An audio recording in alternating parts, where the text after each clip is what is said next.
Learn how to finger knit a super cute little bunny rabbit. So the first thing you will need is some chunky wool. This is quite thick wool. If you look at this wool, that's quite thin.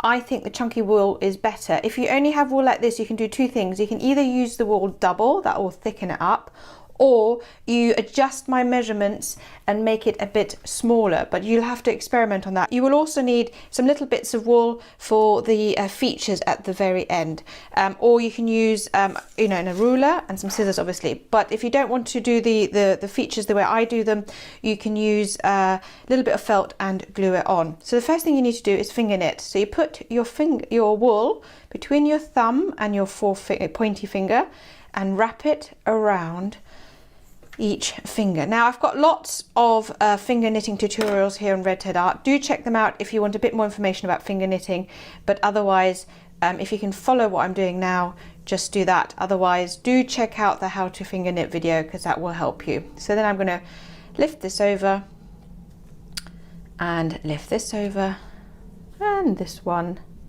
and this one. There we go. Pull the back and so on. So there we go. So like I say, if you want a bit more detail on the finger knitting, a bit slower the video, do watch the finger knitting how to video linked and iCarded. And there we go. So I'm going to do this now, and I'm going to create my long finger knitted sausage of in 44 centimeters. So you'll need one that's 44 centimeters, and you'll need one that's 38 centimeters. It's not exact. If yours is a bit longer or a bit shorter, it's not the end of the world, but those are my rough measurements. Fine, now I'm going to cast off. Now don't pull it too tight. I'm just going to very carefully lift the bottom one and take it over, then take it underneath. Take this one, put it on your middle finger, take the underneath one, take this one, put it on your index finger, pull it over, and then take some string, thread it through and pull it tight. There we go. So you want both of these tight. Now you need to repeat this and create a second sausage, which is 38 centimeters long. And I'm now going to take the bigger one. So I'm going to put the smaller one on the side. I'm going to take the bigger one and I'm going to arrange it like this. So the first thing actually you need to do, is you need to find the back, which is like so. You take your thread, because you're going to need it, but you're going to also thread it through some of these. So you can see the stitches, thread it through to about 7 centimeters, or however long you want the ears to be. Okay, so that's around the back. Same here, you turn it so you can find the opening. You take your thread,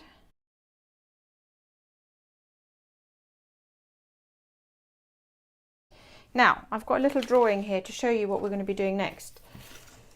So this is your bunny, and we're going to get it into this shape. Now as I'm doing it, it won't look like this, and it'll look a little bit confusing to begin with, but this is the shape you have to bear in mind. And the first bit I'm going to do is going to bring these together around here. This is about 7 centimeters.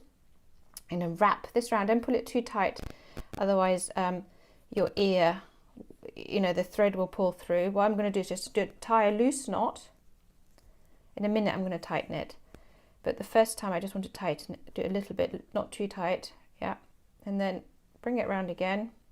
Now you can tighten it. If you do it too early, it pulls the ear through, and you don't want that. And if it does pull the ear through, you can just untuck it very carefully. So that's the first bit. Okay, now I want to make sure that my legs and arms are centered, so I'm going to go right down to the bottom, which is here, squeeze it, and then I'm going to just take a little bit of the leg like this, not too much, because otherwise you haven't got enough left for your arm, and then I'm going to just pull this down and tie it. Actually, let's take the longer one.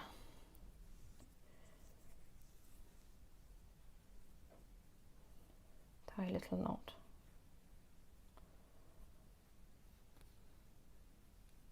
There we go.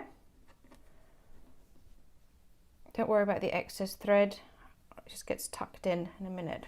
I'm going to do the same on this side, like this. So just bunch it up I probably could have made those legs a little bit bigger, but I think it's okay. Each bunny will end up slightly different, and that's okay because they've all got their own little characters. So I've got my legs, yeah, and I'm going to just tuck that into the middle, and I want to do the same. So I've got those bottom bits. Now I want to do the same with the arms, okay? So I'm going to just take a little bit, like so, tucking in the thread as we go. I'm going to just tie it round. This is where it looks confusing, but if you just follow that pattern, you'll be all right. Also, you might want somebody to help you with this bit. So my kids, for example, they're 7 and almost 9. They do the finger knitting and I do the knotting. And I think that's quite a good way of working together on this. So that's one arm, and then you repeat it on the other side. Again, you just loop it, take the other thread, wrap it around, like so, wrap it round again. There we go. Now you could actually leave it like this. I think that's quite a cute bunny, but we like to have the big chunky head on it. So I'm just going to tie knot these together, and I'm going to just tuck them in here because this is where the head's going to go. You can choose whether you've got a front or a back. This is going to be my front. Now I'm going to take the head, so this is the head bit, and all you do with this is basically, where you can secure it first. It's quite a long piece of thread. You can cut that first if you want, but I'm just securing it with some wrapping. So secure it, and then you just wrap this one round to make a nice chunky head. Try and get it as evenly as you can with a thicker bit around the middle.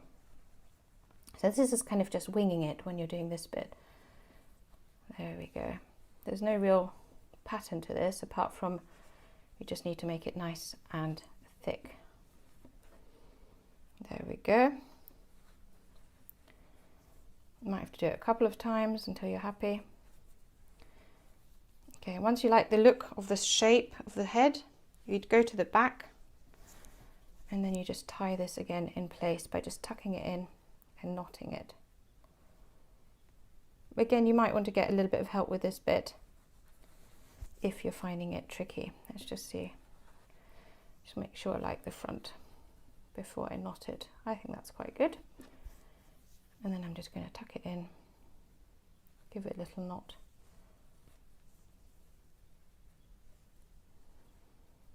So the head it's not really that secure. I'm going to just trim this. So it's not, you know, you have to obviously be gentle with this when you're playing with it, but that'll do. If you want it a bit more secure, you could always get a needle out and give it some stitches. So that's your basic bunny. Isn't that cute already? Now you could either, like I say, use some felt and glue on the face. I think that's easier, to be honest. But my kids liked the method of using some string, and we did that.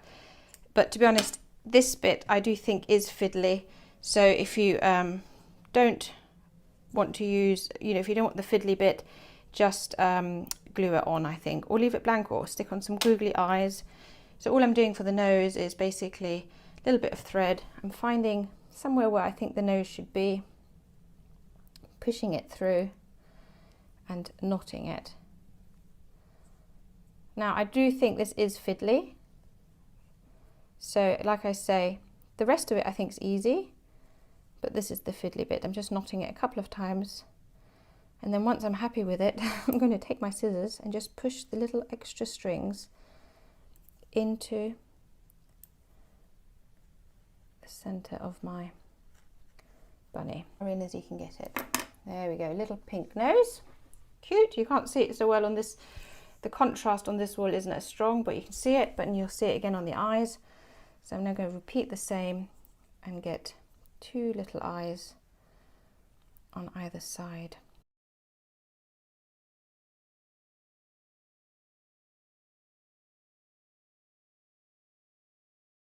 And there you have your super cute little bunny finished. Isn't he adorable?